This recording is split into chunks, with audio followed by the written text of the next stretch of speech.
2026 మార్చి నాటికి నక్సలిజాన్ని నిర్మూలించి తీరుతామని కేంద్ర హోంశాఖ సహాయ మంత్రి బండి సంజయ్ అన్నారు. నక్సల్స్ ముక్త భారత్ తమ ధ్యేయమన్నారు.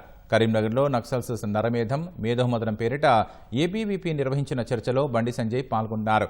నక్సల్స్ చేతిలో బలైన ఏబీవీపీ విద్యార్థులకు నివాళులు అర్పించారు. నక్సలైట్లతో గతంలో చర్చలు జరిపిన కాంగ్రెస్ ఏం సాధించిందని బండి సంజయ్ ప్రశ్నించారు. అధికారంలో ఉన్నంతకాలం నక్సలైట్ల నిషేధం విధించిన కేసీఆర్ అధికారం పోగానే చర్చలంటూ సన్నాయి నొక్కులు నొక్కుతున్నారని మండిపడ్డారు. బాక్సైట్ తవ్వకాల కోసమే ఆపరేషన్ కగార్ నిర్వహిస్తున్నారని ప్రచారం చేయడం దుర్మార్గమన్నారు. స్వాతంత్ర్యం వచ్చినప్పటి నుంచే గనుల తవ్వకాలు జరుగుతున్నాయని తెలిపారు.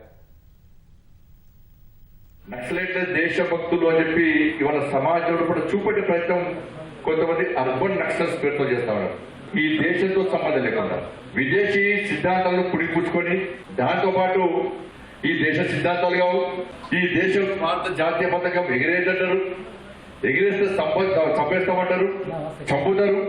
వీళ్ళు ఏ దేశం కోసం పనిచేస్తున్నారు, ఏ దేశ సిద్ధాంతం కోసం పనిచేస్తున్నారు, వీళ్ళు ఏ దేశానికి సంబంధించిన దేశభక్తులు, దాని మీద చర్చ జరగాల్సిన అవసరం ఉంది.